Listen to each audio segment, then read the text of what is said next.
Hi, I'm Ray McAllister, editor of Boomer Magazine. We're here today with Harvey Newquist, executive director of the National Guitar Museum, and his traveling exhibit, Guitar, the Instrument That Rocked the World, is at the Science Museum.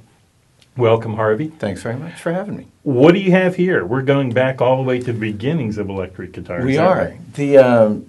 As we talked about last installment, the Hawaiian guitar was really the first amplified guitar that became an electric guitar. Now, when are we talking about? When was 1932. that? Okay.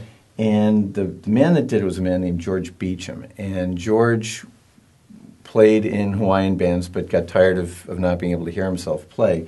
He was playing the acoustic guitar. He was playing the lap steel guitar, which this is. Okay. So if you hear this, that's not very loud. Mm-hmm. And the way this guitar is played, if I may be so bold, is you take a slide or a bottle. And again, that's not very loud when you have lots of singers around you and percussionists. And he got tired of playing and not hearing himself.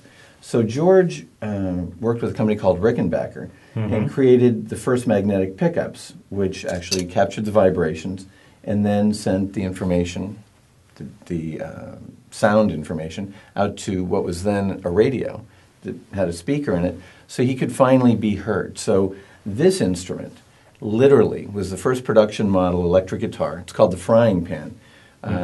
They started making them in 1932. They're made of aluminum. They're always played down like this. Most people are kind of surprised that guitars are played in your lap, which is why it's called a lap steel, as opposed to this. Right.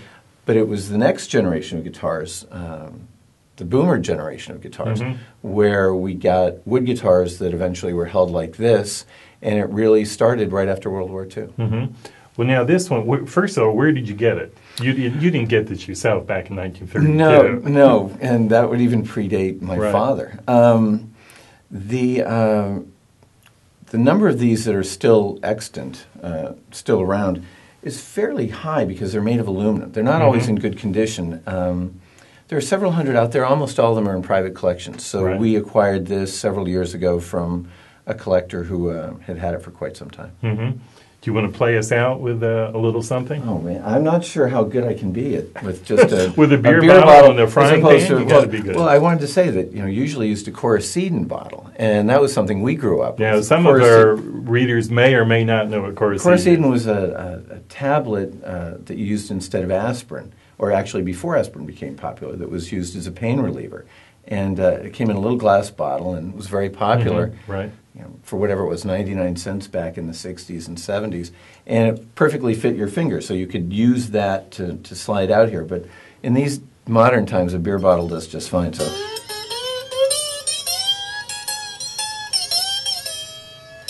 and that's as far as we go with that. Very good. Well, thank you, Harvey. Thank you. Make sure you check our YouTube channel for more videos with Harvey.